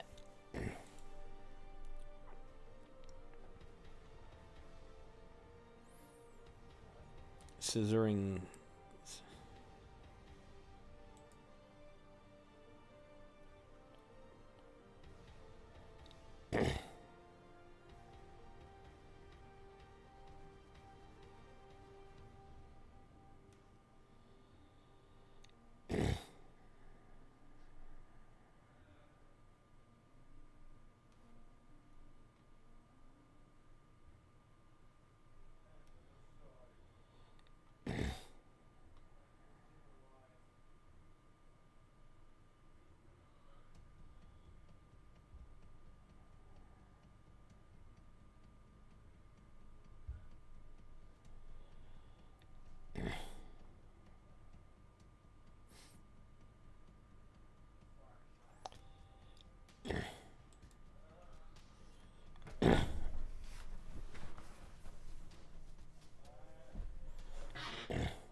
Oh, that is wonderful.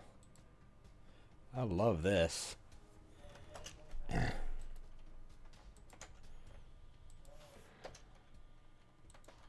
I can do so much with that. Oh, I love it, love it, love it, love it, love it, love, love, love, love.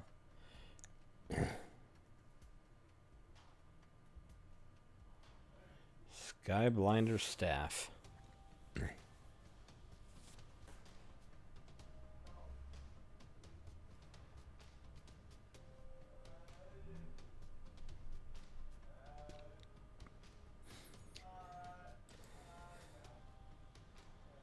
Nope. We got, let's see here. Slipper spider climbing? No, I've got 3 fucking. Oh shit, what are the damn piers? They can do that. They can do that automatically. What's the soy kind? Nope.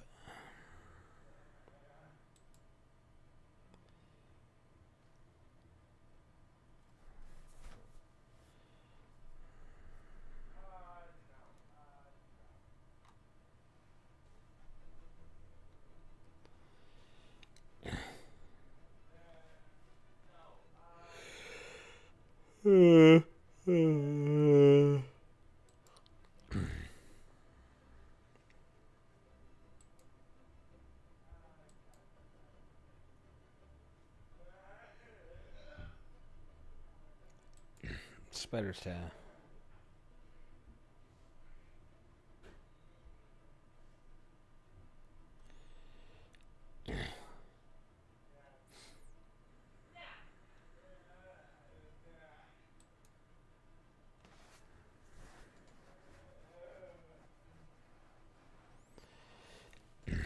Yeah, so.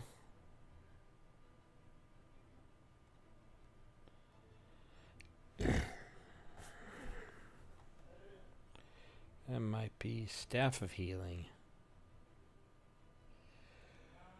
Yeah.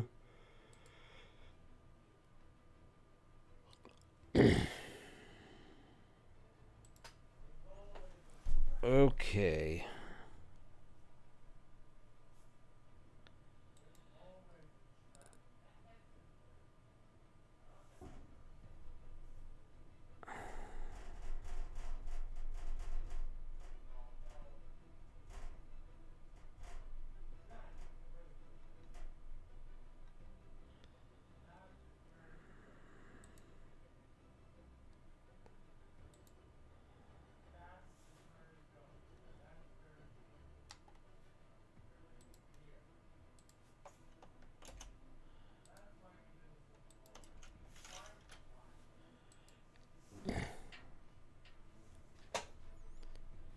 Sun staff, what's that do? No, no. Tentacle rod.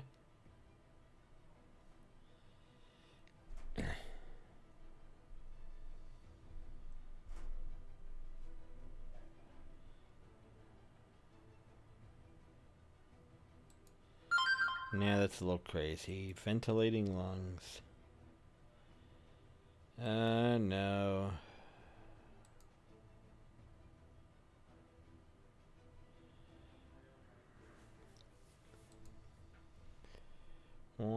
Wand of...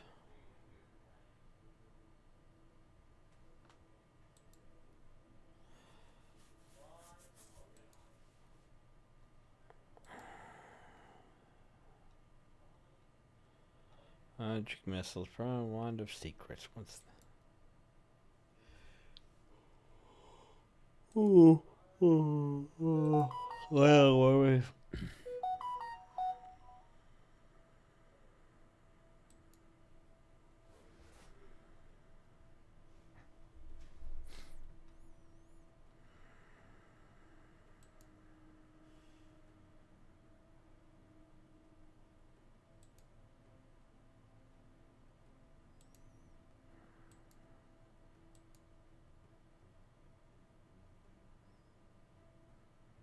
Nope. What's a whisper jar?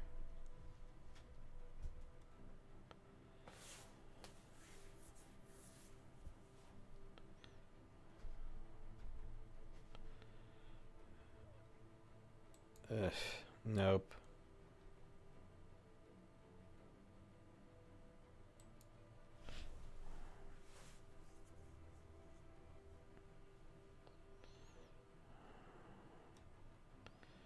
Yeah, nothing here flips my dinger.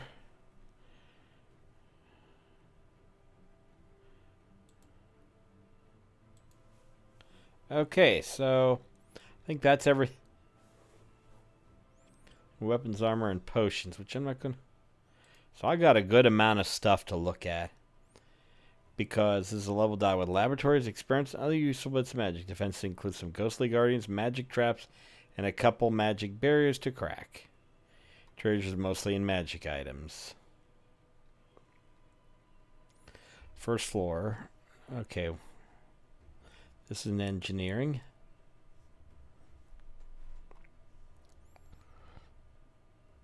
Oh, I know what I'm going to put here.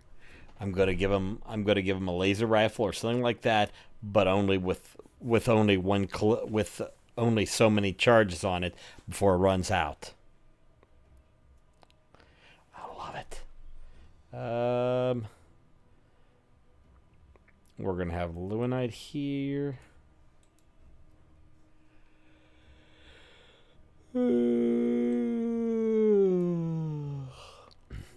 And the bottom is storage airly flooded.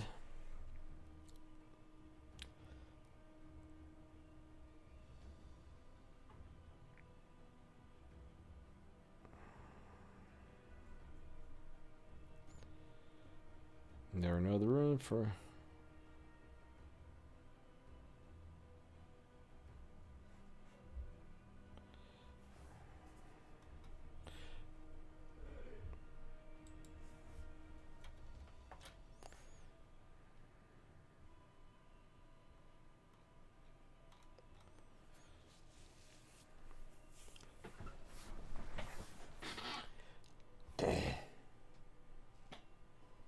Okay, so...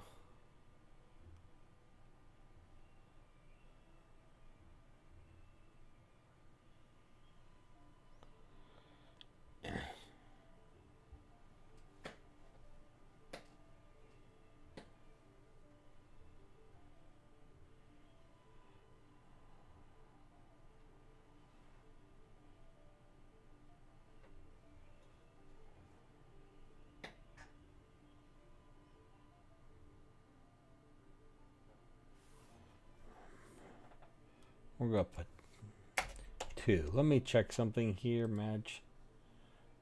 Tools. Never looked at this maps. Oh. Nope. Not going to look at encounter builder.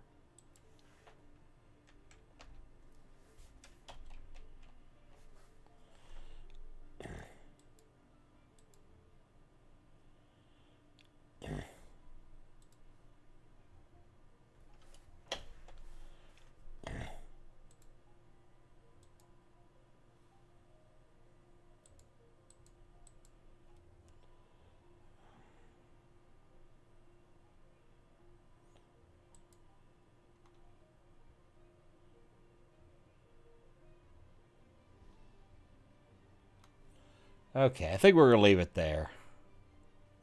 Because what I'm going to do is I'm going to go to lunch tomorrow. I think I'm actually going to, instead of my usual coffee shop, there's a place down in Sydney that does a gaming cafe down there. I think I'll go down there and do lunch. Try them out. I'm not going to play anything, obviously. I'm just going to do some building. So we got one level done. I got to map it out a little bit further. I don't think I have to really map it out that much because I think I can just draw it in the moment. Build the dungeon. Let the party explore it as they go, because chances are they're going to take 3-4 sessions to do this. I can see one getting there and getting in, maybe starting the fourth floor, a session to deal with that, and start the third, then one to work the second floor, and then the first floor and the basement. So yeah, I could see 5 sessions of them crawling through this dungeon. Which means I'm going to put 1 to 2 creature encounters on each level.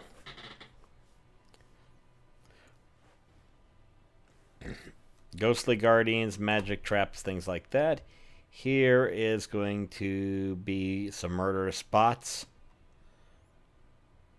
And there's not going to be much for there's not going to be real creatures here, because there's nothing left. So I think we will leave it at that. I have some ideas and some thoughts, and we will leave it until next time. We now see you when I see you.